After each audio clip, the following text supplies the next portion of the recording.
cage culture. Now this class we will study about the pen culture. किसी ने देखा है पेन कल्चर आसपास में, नदी में, बड़े लेक्स वगैरह में, कहीं आसपास इस टाइप का स्ट्रक्चर बांस के बने हुए? यस मैम, देखा है मैंने।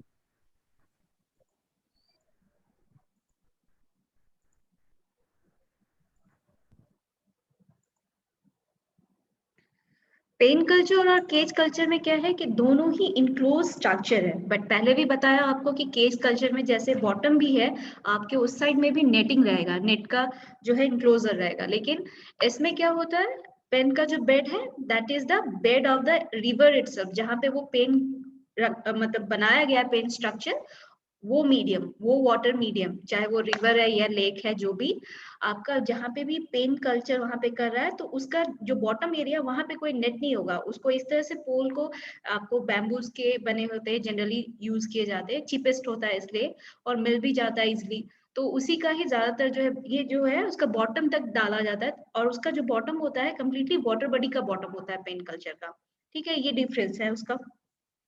नाउ आपका जो है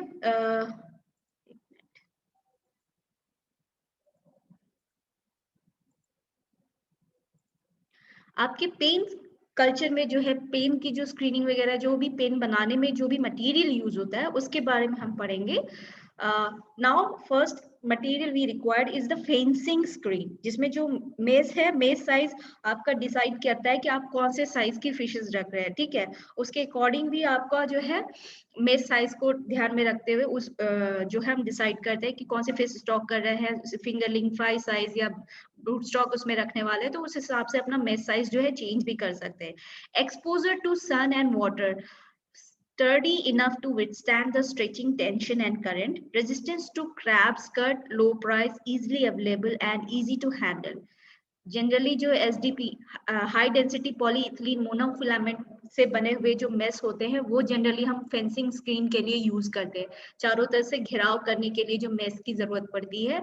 वो किन किन बातों में ध्यान में रखते हुए हम डिसाइड करते हैं, पहले कि कौन सी उसकी साइज होनी चाहिए, मेस साइज, यानी कि कौन से फिश जो है मतलब हम स्टॉक करने वाले, उस हिसाब से मेस की साइज को डिसाइड करते हैं फेंसिंग करने के लिए। दूसरी बात कि हम वैसा मटेरियल हो जो कि आपका जो है वाटर में जो भी टेंशन है, करंट है, वाटर करंट है, उसको वो अच्छे से झेल सके। सन जो एक्सपोजर हो, वाटर एक्सपोजर हो, उससे रेजिस्टेंस हो, ऐसा ना हो कि तुरंत सड़ गल जाए।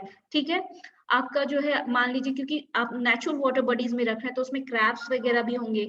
ये क्रैब्स वगैरह जनरली क्या करते हैं, अगर बहुत ही सॉफ्ट है स्क्रीन वगैरह, तो उसको कट भी कर देते हैं, तो ऐसा जो कि उस स्क्रैप कट से भी बचा सके, उससे रेजिस्टेंस हो, लो प्राइस हो। आपको बहुत ज्यादा हाई प्राइस पड़ गया तो फिर आपके लिए फिर नुकसान है, फिर आपको घाटा पड़ जाएगा। तो इसलिए आप वैसा जो इजिली अवेलेबल भी मिल जाए, इजी टू हैंडल भी हो, लो प्राइस हो, जनरली जो अभी आजकल यूज करते हैं दैट इज जो मोनोफिलेंट हाई डेंसिटी पॉलीथिलीन का बना होता है। ये काफी टिकाऊ होता है और चीप भी पड़ता है, इजी टू हैंडल होता है, सब कुछ देखते हुए ज्यादातर यही यूज किया जाता है। ठीक है, नाउ आपका जो सेकेंड है, आपको मेस के लिए तो फेंसिंग करने के लिए तो आपने मतलब स्क्रीन तो डिसाइड कर लिया, उसको बीच बीच में बैम्बू का सपोर्ट चाहिए होगा, तो बैम्बू या फिर वुडन पोल्स यूज किए जाते हैं टू सपोर्ट और hold the pen screen in position against the water current and wave action.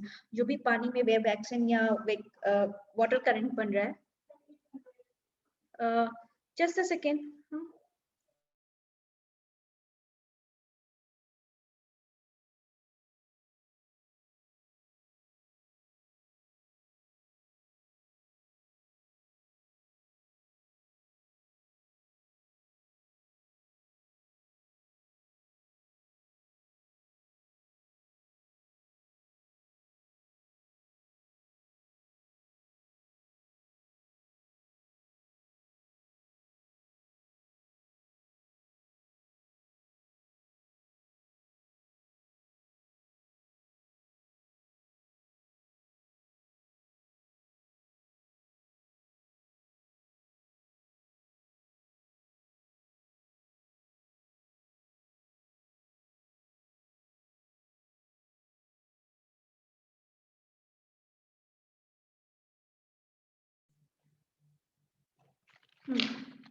तो आपका जो है जनरली पेन का जो स्क्रीन है, ठीक है, पेन के स्क्रीन को होल्ड करने के लिए, सपोर्ट करने के लिए हम जनरल बैम्बू या वुडन पोल्स का इस्तेमाल किया जाता है, ताकि वो वाटर करंट में जो आपका जो स्क्रीन है वो फेंसिंग स्क्रीन अच्छे से स्टैंड कर सके, वेव एक्शन भी हो तो उसको होल्ड कर सके, ठीक है।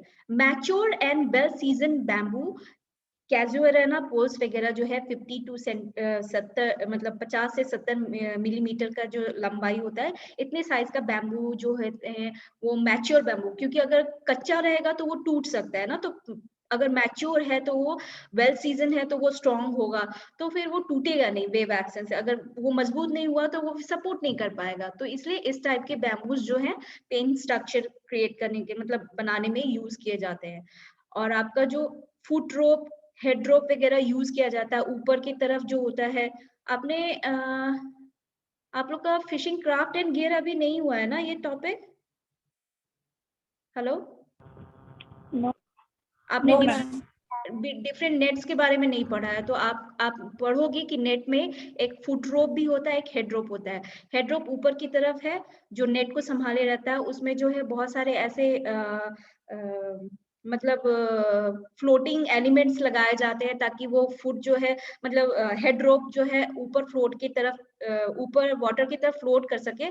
ऐसा बहुत सारा मतलब इस तरह से बायंसी के लिए उसमें बहुत सारे मटेरियल ऐड किए जाते हैं, कहीं पे वो थर्मोकॉल के बड़े बड़े ये साइज के या उस टाइप के बने हुए जो मटेरियल है वैसे ऐड किए जाते हैं ताकि वो फ्लोट कर सके। और फुट रोप भी ऐड किया जाता है, वो जस्ट बॉटम होता है, नेट का जो निचला हिस्सा है उसमें ये ऐड किया जाता है, ठीक है। तो लगभग 3 से 5 मिलीमीटर डाया का जो है आपका फुट रोप या हेड रोप जो है दोनों साइड ऊपर नीचे की तरफ मेसिंग की तरफ, मेस की तरफ ऊपर जो आप ये फिगर देख रहे हैं ना, ऊपर की तरफ एक फुट रोप मतलब हेड रोप और नीचे की तरफ एक मेस के नीचे की तरफ ये हेड रोप सॉरी फुट रोप लगाया जाता है, ऊपर की तरफ हेड रोप लगाया जाता है, ठीक है। और उसकी जो साइज होती है that is 3 to 5 mm dia का होता है। एक मिनट में इसको इलाज करने भूल गई हूँ। देन टाइंग और लेसिंग ट्वाइंस 1 मिलीमीटर थिकनेस, जो आपका जो ट्वाइन है उससे मतलब जहां जहां पे भी उसको मतलब स्टिच करना है उसके लिए ट्वाइन का यूज किया जाता है, लेस का यूज किया जाता है, ताकि जो आपका जो है नेट उसको अच्छे से बांध सके। तो 1 मिलीमीटर का जो थिकनेस है उसको उस लेस को यूज किया जाता है ताकि हर जगह उसको बांध सके, ठीक है। पूल्स, ये जो बैम्बू पोल्स हैं या वुडन पोल्स है, इससे स्क्रीन को जो आपको बांधना होता है। नाउ पेन आपका जो डिजाइन है, fish pen design and construction जो होता है आपका केस के कंपैरिजन में पेन का जो डिजाइन और कंस्ट्रक्शन है वो इजी पड़ता है, सिंपल पड़ता है, चीपेस्ट भी पड़ता है, ठीक है। कॉस्ट के पॉइंट ऑफ व्यू से अगर देखें तो केज का जो कंस्ट्रक्शन कॉस्ट होता है वो ज्यादा पड़ता है, क्योंकि उसमें आपका जो कंस्ट्रक्शन मटेरियल है वो भी आपका ज्यादा लगता है, कॉस्टली लगता है। पेन आपका जो है उसके कंपैरिजन में सस्ता, इजी, सिंपल है। Structure analysis जो है forces such as wind waves and drifting weeds and other objects, तो आपका जो है उसको स्ट्रक्चर को डिसाइड करना, मेनली जो आपका जो पेन का स्ट्रक्चर है कैसा स्ट्रक्चर रखे, उसको स्ट्रक्चर को कितना सपोर्ट प्रोवाइड करना, ये डिपेंड करता है कि आप जहाँ पेन लगाने वाले हो वहाँ पे विंड या वेव्स, वाटर वेव्स का कितना स्पीड है, कितना वो फोर्स क्रिएट करता है, तो उसको वो सह सकता है कि नहीं, तो उस हिसाब से आपका मटेरियल उतना स्ट्रॉन्ग दे करके आपको पेन का स्ट्रक्चर जो उतना सपोर्ट के साथ में आपको बनाना पड़ेगा। देन साइज जो होता है आपका पेन का, आपका डिपेंड करता है कि आपका लोकेशन एरिया कितना बड़ा है, ठीक है। अगर वो रिवर बहुत मतलब नैरो है, आप ज्यादा दूर तक नहीं करना चाहते, या आपने लेक में कर रखा है तो लेक ज्यादा बड़ा नहीं है, तो लोकेशन कैसा है उसके हिसाब से साइज जो है पेन का वो डिसाइड करता है। वाटर डेप्थ कितना है उस हिसाब से भी डिपेंड करता है, और कैसी स्पीशीज आप रियर करने वाले हो, इन सब बातों पे जो है पेन का साइज डिपेंड करता है। आइडियल साइज जो कहा जाता है 500 मीटर स्क्वायर है, वो आइडियल साइज माना गया है, ठीक है। और कमर्शियल ऑपरेशन के लिए आप पेन का जो एरिया है वो बढ़ा करके 1 से 5 हेक्टेयर तक कर सकते हैं, कमर्शियल पॉइंट ऑफ व्यू से अगर आप ना फिश फार्मिंग करना चाहते हैं पेन कल्चर के थ्रू। तो आपका जो है ना फ्री बोर्ड कहते हैं क्या, आपका जो वो एरिया जैसे आपने जो फ्री बोर्ड कहते हैं कि जहाँ पे मैक्सिमम वाटर लेवल जा सकता है, ठीक है, वहां से ऊपर तक का surface area, that is called the free board. और ये 50 सेंटीमीटर या मोर होता है, उससे ज्यादा होता है, ठीक है, over the maximum water level. मतलब आपका जो पॉन्ड, मान लीजिए आपने पेन कल्चर किया तो एक एक सर्टेन लिमिट तक उसका वाटर लिमिट है, ठीक है, वहीं तक रहता है, लेकिन कभी कभी वो मैक्सिमम, अगर जैसे आपका फ्लडिंग हो गया या फिर रेन हो गया, तो उसका वाटर लेवल जो आपका मैक्सिमम कहाँ तक जाता है, तो that is called the free board, ठीक है। नाउ पेन डिजाइन, जो पेन डिजाइन है वो आइडियल साइट क्या है, marginal areas of the wetland. आपका कहा जाता है कि पेन डिजाइन कर, मतलब आपका जो पेन स्ट्रक्चर है उसको इंस्टॉल करने के लिए ऐसे वेटलैंड, वेटलैंड मतलब बताओ, वेटलैंड कोई जानता है?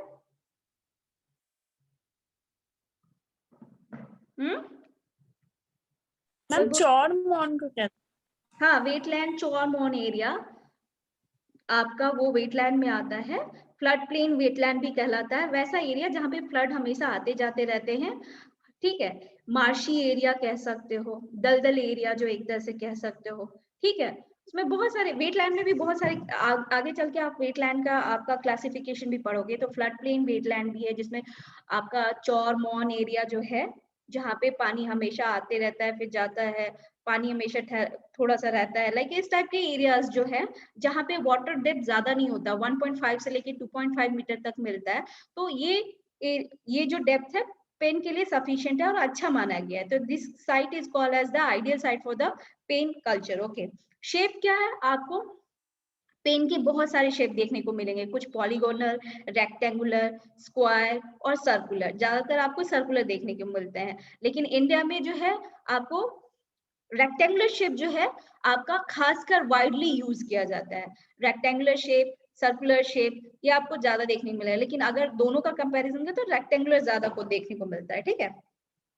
केज में आपको सी केज में ज्यादा आपका जो है ऐसे केजेस में भी आपको रेक्टेंगुलर या स्क्वायर शेप आपको देखने को मिलेगा। सर्कुलर जो है मेनली सी केजेस में देखने को मिलता है। Now type of the pen, पहला हो गया क्या, रिजिड पेन, दूसरा हो गया फ्लेक्सिबल पेन, नाम से ही पता चल रहा है, और तीसरा हो गया आउट बैरियर नेट, ठीक है। तो रिजिड पेन में भी टाइप्स होते हैं, इम्बैक्ड पेन एंड नेट क्लोजर। कुछ नहीं, बस स्ट्रक्चर का थोड़ा डिफरेंस है। इम्बैक्टमेंट पेन क्या हो गया आपका, it is the intertidal closure which have stone pitch और कंक्रीट वॉल एज इम्बैक्टमेंट।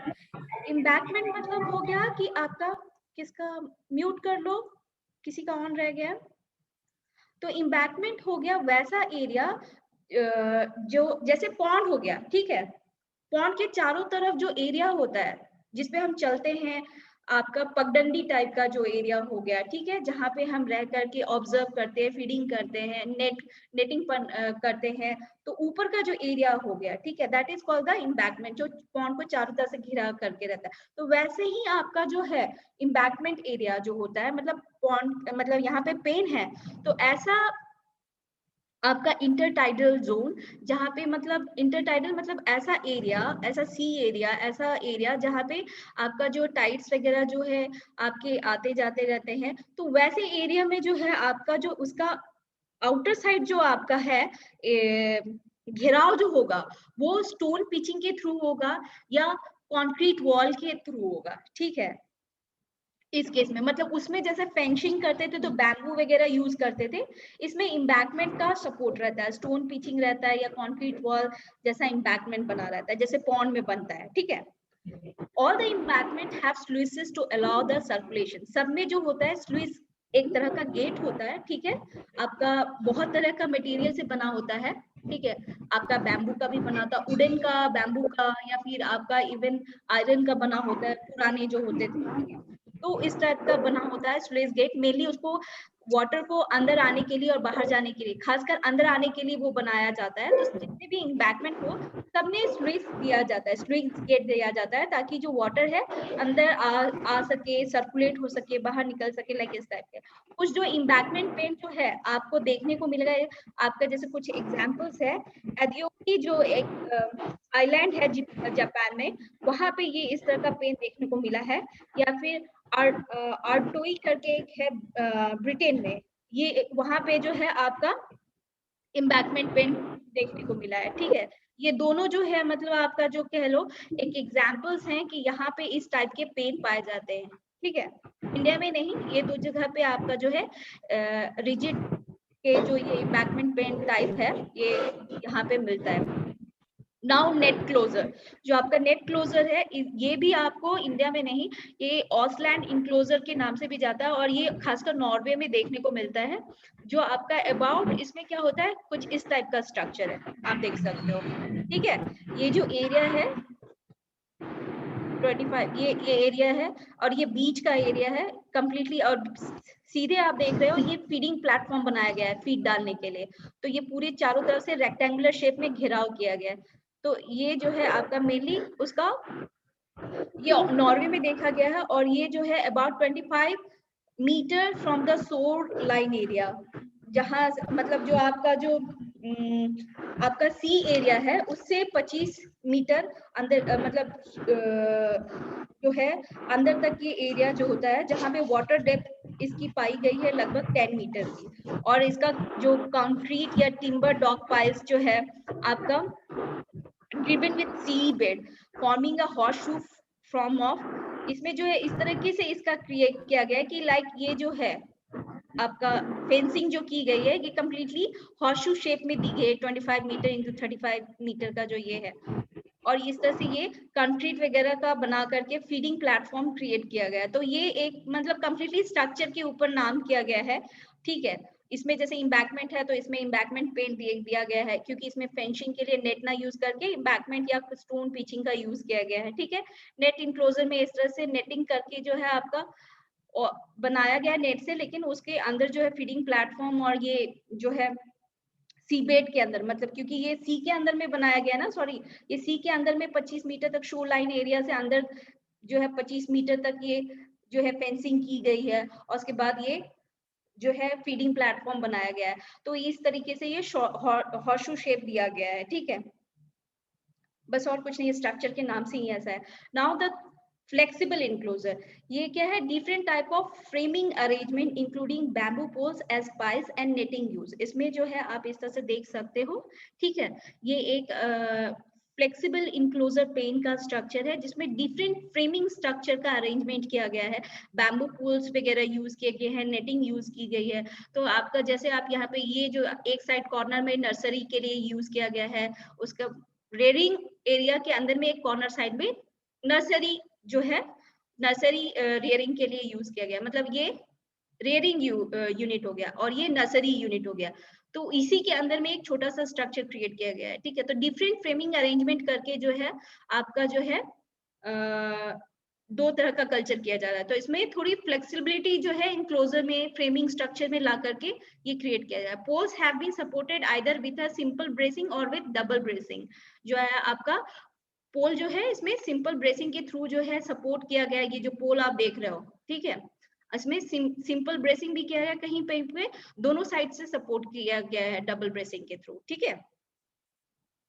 बस कंप्लीटली स्ट्रक्चर है और मेनली आपका जो है ये डिफरेंट जगह पे, इसमें मोस्ट ऑफ देम जो आपके टाइप्स ऑफ पेन है वो इंडिया में नहीं दिखते हैं। तो ये इसके एग्जांपल्स मैंने यहाँ पे मेंशन कर रखा है, ठीक है। नाउ आपका मेनली अगर क्वेश्चन आता भी है इस सेमेस्टर में, तो क्योंकि आपका नेक्स्ट जो फ्रेश वाटर एक्वाकल्चर है उसमें आप डिटेल में पढ़ोगे, उसमें भी आपका केज कल्चर पेन कल्चर के बारे में। तो मोस्ट प्रोबेबली इस सेमेस्टर में मुझे मेरे ख्याल से लगता है कि आपको टाइप्स, उसके एडवांटेज डिसएडवांटेज क्या है, क्या क्या फिशेस लेके कल्चर किया जाता है पेन का, उसकी हिस्ट्री के बारे में थोड़ा पूछ सकते हैं, ठीक है, शॉर्ट क्वेश्चंस में, या डेफिनेशन पूछ सकते हैं, क्योंकि आपका इसका स्ट्रक्चर, इसका ऑपरेशन, एवरीथिंग जो है आपका डिटेल में नेक्स्ट सेम में है, ठीक है। Now the advantages of pen क्या है कि आपको पहले भी बताया कि ये इंटेंसिव यूटिलाइजेशन करता है, मतलब आप इसमें इंटेंसिव फार्मिंग कर सकते हो। प्रोडक्शन जो होता है आपका पेन में 4 से 10 गुना ज्यादा होता है जब आप नेचुरल वाटर रिवर में कर रहे हो, उसमें अगर आप कल्चर करके या मतलब या सॉरी आप जो पॉन्ड में नेचुरल तरीके से जो प्रोडक्शन कर रहे हो, उससे अगर आप उसके कंपैरिजन में जो ये है आपका कंप्लीटली पेन के थ्रू प्रोडक्शन जो कह लो 4 से 10 गुना ज्यादा होता है। सेफ्टी, क्योंकि ये चारों तरफ से घिराव रहता है, ठीक है, आपका रिवर में आप कर रहे हो या लेक में कर रहे हो, ठीक है, या रिजर्वॉयर में तो ज्यादा डेप्थ, अगर कम डेप्थ है तो उस केस में क्या है कि क्योंकि चारों तरफ से फेंसिंग है तो प्रीडेटरी फिशेस से इसको सेफ रखता है। आप जो भी फिशेस कल्चर करने वाले हो उसको प्रीडेटर से बचा के रखता है। आपका जो है suitability of culturing many variety species, आप चाहो तो मेनी वैरायटी टाइप का स्पीशीज, बहुत सारे स्पीशीज को लेकर के एक साथ कल्चर कर सकते हो कंपैटिबिलिटी को देखते हुए।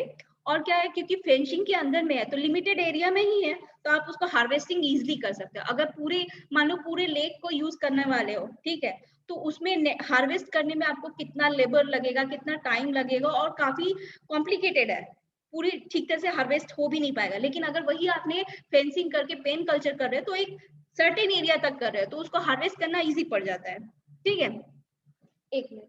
Availability of the natural food and exchange of the material with the bottom, क्योंकि आपको पहले ही बताया जैसे कि इसका जो बॉटम है कंप्लीटली आपका जो भी आप कल्चर सिस्टम कर रहे हैं, रिवर में कर रहे हो या लेक का जो बॉटम है वही इसका बॉटम एक्ट करेगा। तो आपका क्या है, ये इसमें क्या है कि एक तो नेट है, ठीक है, केज में भी नेट रहता है तो जिसकी वजह से वाटर एक्सचेंज तो होता है, तो वाटर एक्सचेंज होगा तो जो भी आपका नेचुरल फूड है वो भी आता जाता मिलेगा, जू प्लैंकटन फाइटोप्लैंकटन एक्सचेंज होता रहेगा तो उसको खाना तो मिलेगा। लेकिन यहाँ पे प्लस पॉइंट ये है कि केज में जैसे कि बॉटम तो उसका बॉटम साइड में भी नेटिंग रहता है और वो नीचे तो बॉटम से सटा होता नहीं है, लेकिन यहाँ पे तो इट्सएल्फ जो है आपका रिवर का बॉटम या आप लेक का बॉटम इसका बॉटम की तरह एक्ट करता है। तो बॉटम से भी बहुत सारे जो आपके न्यूट्रिएंट्स रिलीज हो रहे हैं, नेचुरल फूड जो बन रहे हैं उसको भी ये खाने को उसको मिलता है, तो ये एक प्लस पॉइंट है। ठीक है, compared with the cage, pen can be made much larger and construction cost will be the cheaper than that of the cages। तो आप कह सकते हो कि आपको पहले ही बताया कि केज जो है, केज का आपका पेन के कंपैरिजन में उसका कंस्ट्रक्शन कॉस्ट काफी हाई है, कंस्ट्रक्शन मटेरियल भी उसकी जो लगती है वो ज्यादा होती है और काफी कॉस्टली होती है, तो कंस्ट्रक्शन कॉस्ट उसका ज्यादा होता है। साथ ही साथ क्या है कि पेन कल्चर आप जो है काफी लंबे मतलब एरिया तक कर सकते हो, कंस्ट्रक्शन लंबा एरिया आप कर सकते हो, लेकिन क्योंकि इसमें कॉस्ट भी कम पड़ता है तो आप रिवर में लंबे एरिया तक इसको एक्सटेंशन कर सकते हो या लेक में। ठीक है, जबकि केज में आपका अगर करना चाहो तो आपका कॉस्ट जो है बहुत हाई चला जाएगा, लेकिन पेन का कंस्ट्रक्शन कॉस्ट कम पड़ता है तो आप एक्सटेंशन कर सकते हो, तो आप जो है उस हिसाब से अपना नंबर ऑफ स्टॉकिंग भी बढ़ा सकते हो, प्रोडक्शन बेनिफिट्स भी ज्यादा मिलेगा, तो इस तरीके से आपको फायदेमंद रहता है अगर उन दोनों का कंपैरिजन कर लो तो केज एंड पेन का। डिसएडवांटेजेस क्या है पेन के, high demand of oxygen and water flow. अगर आप इसमें जो है, क्योंकि आपने पहले भी बताया कि केज पेन जो है इसमें स्टॉकिंग हाई करते हैं आपका, ठीक है, जो आपका जनरली ये एक्सटेंसिव में जैसे लोग करते हैं तो ये आपका जो है इसमें स्टॉकिंग हाई रहती है, तो आपका जो है ज्यादा क्राउडेड कंडीशन है तो ऑक्सीजन की डिमांड भी ज्यादा रहेगी, वाटर का फ्लो भी होना चाहिए, नहीं तो वरना वाटर टर्बिड हो जाएगा। अगर स्टैग्नेंट हो गया तो वाटर एक जगह स्थिर रहा तो पानी का एक्सचेंज नहीं हो तो वाटर नेचुरल फूड की कमी होगी, वाटर डिटोरिएट भी करेगा, तो वाटर फ्लो होना भी जरूरी है। डिपेंडेंस ऑन आर्टिफिशियल फीड, क्योंकि स्टॉकिंग हाई है तो ऑब्वियसली सिर्फ आपका नेचुरल फूड से काम नहीं चलने वाला, आपको आर्टिफिशियल फीड भी देना पड़ेगा। ठीक है, फूड लॉसेस अगर आप देते हो, क्योंकि देखो टैंक वैंक में देते हो तो चलो नीचे पता चल जाता है, लेकिन इसमें क्या है कि आपका जो है जो भी दोगे वो नीचे सेटल हो जाएगा। अगर वो उसने ठीक से खाना खाया, आपने ओवर फीडिंग कर दी या कुछ ऐसा है तो नीचे जाके सेटल होगा, वो और डिटोरिएट करेगा पानी को, नीचे खराब होगा, पानी खराब होगा, फिर वो प्रॉब्लम करेगा। ठीक है, तो ये थोड़ा प्रॉब्लम है। Rapid rapid spread of the disease, क्योंकि इसमें स्टॉकिंग हाई करते हैं, ठीक है, आपका बाकी जो पॉन्ड में एक्सटेंसिव कल्चर ये सब करते हैं, ट्रेडिशनल कल्चर करते हैं उसमें तो कम रखते हैं, लेकिन इसमें ये इंटेंसिव फार्मिंग करते हैं तो इसमें अगर स्टॉकिंग हाई कर रखी है तो अगर मान लो बाई चांस किसी एक को भी डिजीज हुआ तो बहुत रैपिडली ये एक से दूसरे में ट्रांसफर होता है, तो रिस्क जो है यहाँ पे स्प्रेडनेस का, डिजीज का काफी ज्यादा होता है। दूसरा बात, रिस्क ऑफ थेफ्ट यानी पोचिंग होने का, मतलब चोरी होने का भी चांसेस बहुत ज्यादा होता है। अगर मान लो आप एक लेक को लीज पे लेकर के काम करवा रहे हो, ठीक है, कॉम्प्लिकेटेड है, सब कुछ है, लेकिन किसी भी चोर को चोरी करने में थोड़ा मेहनत करना पड़ेगा, और उतना बड़ा लेक में या रिवर में से उसको कहीं जो आप जहाँ पे कल्चर कर रहे हो उसको करने से मतलब निकालने में उसको मेहनत लगेगी, लेकिन क्योंकि आपने फेंसिंग कर रखी है तो पर्टिकुलरली कुछ एरिया तक ही है उसका, जहां तक आप कल्चर कर रहे हो, तो उसका बाउंड्री वाला यानी कि आपका within area stocking high है, तो उसको आसानी से वहां पे नेटिंग करके वो आपका जो है चोरी कर सकता है अच्छा खासा जो नंबर है फिशेस का। तो पोचिंग का चांसेस बहुत ज्यादा हो जाता है, रिस्क ज्यादा होता है इसमें। ठीक है, ये हो गया पेन कल्चर। किसी को कोई डाउट है, पूछो। किसी को कुछ पूछना है? मैम, हाँ, पेन कल्चर साइज तो बहुत छोटा होता है ना, तो हार्वेस्ट कैसे करेगा कोई भी फिशरमैन? पेन कल्चर बहुत मतलब उसका साइज तो छोटा होता है ना, तो नॉर्मली कोई भी फिशरमैन जब भी फिशिंग करता है तो बोट के थ्रू करता है, तो वहां तो ले ही नहीं जा सकते हैं, तो फिर हर जगह यहाँ पे बोला ना कि पेन जो है आपके डिपेंड करता है साइज के ऊपर। जरूरी नहीं है कि पेन छोटा हो। आपके कॉमर्शियल पॉइंट ऑफ व्यू से जो फार्मर्स आपके करते हैं, यहाँ पे बताया ना कि 1 से लेके 5 हेक्टेयर तक भी करते हैं। और क्योंकि कंस्ट्रक्शन कॉस्ट पेन का केस के कंपैरिजन में कम है, तो आपके पास अगर जगह ज्यादा होता है फार्मर्स के पास, तो पेन कल्चर जो है वो एक्सटेंड करके आप अपना साइज बढ़ा सकते हैं। जनरली जो स्टैंडर्ड साइज 500 मीटर स्क्वायर तक है, लेकिन ये किया तो 1 से 5 हेक्टेयर तक किया जा सकता है कॉमर्शियल पॉइंट ऑफ व्यू से, और करते ही है बहुत जगह पे बड़े बड़े साइज के। ठीक है, और पोचिंग करना और चाहे मैम तो हाँ बोलो।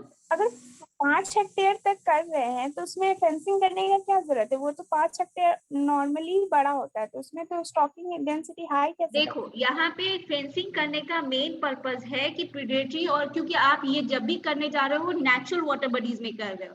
नेचुरल वाटर बॉडीज में करने से क्या होगा, ठीक है, पेन जनरली नेचुरल रिवर में आपको देखने को मिलेगा, बड़े से लेक में मिलेगा ये।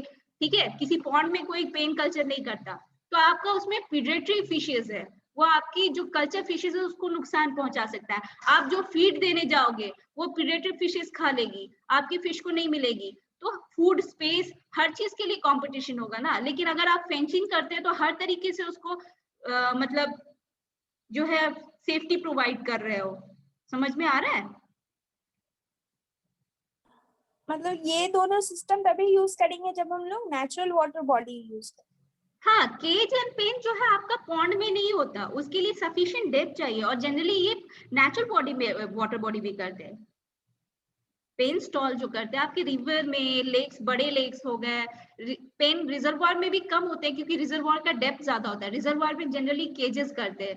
ठीक है। Yes ma'am. मैम और किसी पेन को कल्चर कुछ, के लिए कितना डिजायर्ड डेप्थ चाहिए? आपका पेन कल्चर के लिए यहाँ पे अभी मेंशन किया था ना मैंने, आइडियल जो है आपका 1.5 से 2.5 मीटर तक तो होना ही चाहिए। ठीक है।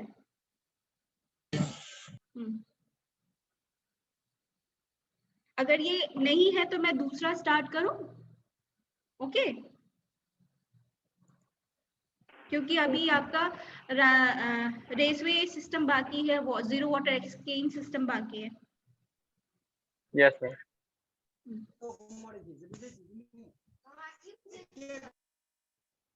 Okay, so now we are going to study about the running water system, and sorry, it's a running water system. Just a minute. And G2 zero, it's a zero water exchange system.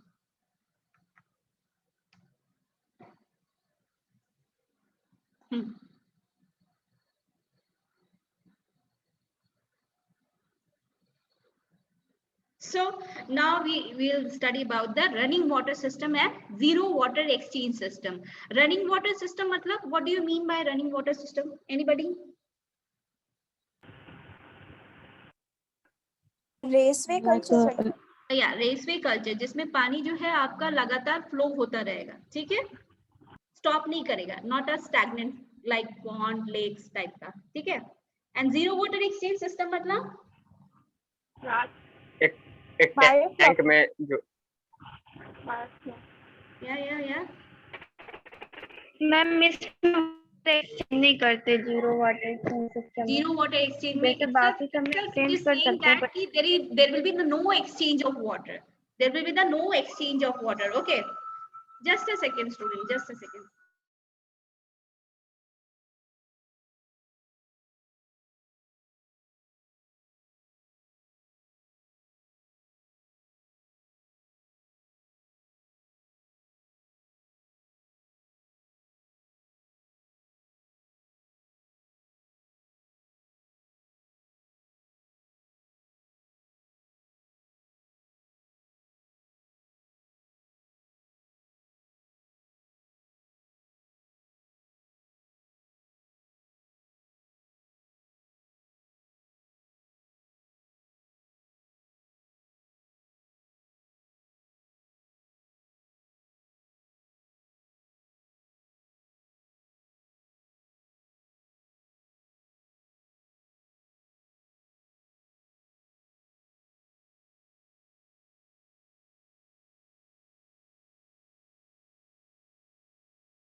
Sorry, एक urgent call था जिसको लेना जरूरी था.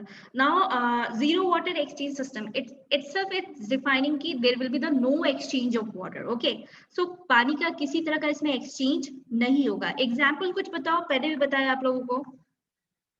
Ma'am biofloc. Biofloc and रास हो गया। और कोई इसके अलावा भी है. रास। रास और एक कोई है, एक्वापॉनिक्स, नाम सुना है? Yes ma'am. एक्वापॉनिक्स नाम सुना है? तो यस मैम। उसमें भी वाटर जो है एक्सचेंज Yes, नहीं होता, उसमें भी वाटर एक्सचेंज नहीं होता. जीरो वाटर एक्सचेंज सिस्टम में पानी एक्सचेंज नहीं होता. जो भी पानी आप डालते हैं वाटर टैंक में उसको ट्रीट किया जाता है, ठीक है, फिर रीयूज किया जाता है with in the system, recirculate करके रीयूज किया जाता है. उसमें किसी तरह का पानी एक्सचेंज नहीं होता है, ठीक है, अनटिल एंड अनलेस कोई डिजीज रनिंग ना हो वाटर। जाए. हाँ, क्या हुआ? मैम कंटिन्यू तो इसमें रनिंग तो कंटिन्यू रीसर्कुलेट होता है, है। कंटिन्यू इसमें वाटर जो है रीसर्कुलेट होता है. जो भी टैंक में है इसमें ऐसा फ्लो सिस्टम बनाया जाता है कि फिर इसका ट्रीट करके वापस से उसी टैंक में डाला जाता है, ठीक है, रीयूज हाँ। किया जाता है, रीट्रीट किया जाता है, रीसर्कुलेट किया जाता है, ठीक है. Thank you. सो आप लोगों को लगता होगा कि व्हाई वी, मतलब एक जहन में आता है ना दिमाग में कि why we need this system, क्या जरूरी है. क्योंकि आप जान रहे हो कि अभी जैसे जैसे पॉपुलेशन हो रही है, बढ़ रही है, तो वाटर की, लैंड की स्कैर्सिटी है, खास करके जो अभी वाटर की स्कैर्सिटी बहुत ज्यादा है. तो आपका जो है, आपका वाटर भी बहुत, वाटर क्वालिटी पहले के कंपैरिजन में हर जगह का डिटोरिएट किया है. तो ये सिस्टम है, ये बोथ द सिस्टम जो है स्पेशली कंजर्व करता है वाटर का, ठीक है. आपका क्या है, परमिट्स हाई डेंसिटी. इसमें ऐसा कल्चर कर सकते हैं जिसमें आप स्टॉकिंग जो डेंसिटी है उसको हाई रख सकते हो, ठीक है. और खासकर वैसे एरिया में जहाँ पे स्पेस और पानी की कमी हो, तो वहां पे ये जीरो वाटर एक्सचेंज सिस्टम बहुत ही फ्रूटफुल माना गया है, ठीक है. Minimise volume of effluent. आपका जो है जो भी आप मान लो आप कल्चर करते हो, ठीक है, कल्चर करने के बाद जो भी वेस्टेज निकलता है, faecal matter, feed, uneaten feed जो भी है, ये सब, तो जो इफ्लुएंट, जो कचरा निकलता है, इस सिस्टम में क्योंकि हम रीट्रीट करते हैं, रीयूज करते हैं वाटर को, ट्रीट करने की वजह से जो है इफ्लुएंट जो है, जो भी आपका कचरा है, वो बहुत मिनिमम इसमें से रिलीज होता है. इसमें आपका ऐसा सिस्टम है कि वेस्ट की रिकवरी हो जाता है, उसको स्क्रीनिंग करके हम पानी को वापस यूज कर देते हैं, ना कि वो कचरा पानी फेंक देते हैं, बल्कि उसी को ट्रीट करके उसको यूज करते हैं टैंक में. Allow for increase control over the culture environment specially indoor. ये ऐसा सिस्टम है, दिस स्पेशली, ये जो आपका जो भी पॉइंट्स मैं बता रही हूँ specially zero water exchange system से रिलेटेड है, ठीक है. क्योंकि आपका रेसवे में ये पॉसिबल नहीं है, वो आउटडोर में करते हैं, उसमें एक फ्लो वाटर जो है एक मतलब फ्लो रहता है, उसमें कहीं रीसर्कुलेट नहीं होता है. This completely I am telling about the zero water exchange system. Okay, तो आपका क्या है, वो जीरो वाटर एक्सचेंज सिस्टम जो भी है, एक्वापॉनिक्स कह लो, रास कह लो या बायोफ्लॉक है, कंप्लीटली आप इंडोर में करते हैं. और इस वजह से आपका आउटर एरिया यानी इन्वायरमेंट से कोई लेना देना नहीं है, तो आपका कंट्रोल हो कंप्लीटली जो है कल्चर इन्वायरमेंट के ऊपर आपका कंट्रोल रहता है, ठीक है. क्योंकि आप इंडोर में करते हैं, आपका ऑक्सीजन ऐड करना रहता है, तो आप अपने कंट्रोल में रह करके इसको मैनेज करते हैं. इम्प्रूव्ड बायोसिक्योरिटी, क्योंकि ये आपके देखरेख में रहता है, आप इसको पूरी तरह से मॉनिटर करते हैं, आपके कंट्रोल में रहता है कल्चर इन्वायरमेंट, तो इसमें किसी तरह की डिजीज होने के चांसेस कम होते हैं, क्योंकि हम इसका मैनेजमेंट इसका बहुत ज्यादा ही करते हैं, ठीक है. इसकी जरूरत भी इसमें ज्यादा पड़ती है, तो इसमें बायोसिक्योर है पूरी तरह से. इसमें किसी तरह वेस्टेज हम बाहर इन्वायरमेंट में रिलीज नहीं करते हैं, क्योंकि इसमें हम रीट्रीट कर रहे हैं और उसको वाटर को वापस से यूज कर लेते हैं, ठीक है. तो पूरी तरह से ये इम्प्रूव बायोसिक्योरिटी हम इसमें क्योंकि स्टॉकिंग भी हाई रखते हैं, तो मॉनिटरिंग भी बहुत अच्छे से करते हैं. इन्वायरमेंटली जो है ये सस्टेनेबल है, ठीक है, इन्वायरमेंट के लिए भी ये सस्टेनेबल है.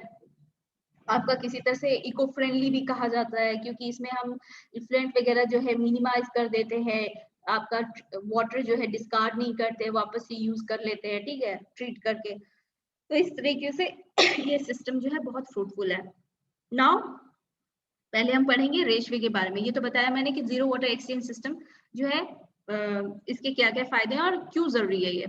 नाउ द रेसवे को हम फ्लो थ्रू सिस्टम भी कहते हैं, रनिंग वाटर सिस्टम भी कहते हैं, ठीक है, क्योंकि इसमें जो वाटर है वो कंप्लीटली फ्लो जो है कंटिन्यूअसली फ्लो करता है from a single pass unit, sorry from मतलब आपका जो है इसमें रेसवे या फ्लो थ्रू कह लो, इसमें जो वाटर फ्लो होता है कंटिन्यूअसली आपका जो है सिंगल पास आपका जो भी यूनिट है उसके थ्रू एक सिंगल पास होकर के जाता है, ठीक है, before being discharge in the culture unit. आपका जो है एक सिस्टम से दूसरे सिस्टम में ये जो है वो जाता है। ये नहीं कि उसमें क्या होता था कि आपका जीरो वाटर एक्सचेंज में आपको ट्रीट किया, वापस से कल्चर यूनिट में डाला, लेकिन इसमें क्या है कि वाटर फ्लो कंटिन्यूअसली कर रही है और वो एक जो यूनिट है उससे एक ही टाइम सिंगल टाइम ही पास कर रही है, फिर वो वाटर घूम के वापस नहीं आ रही है, ठीक है।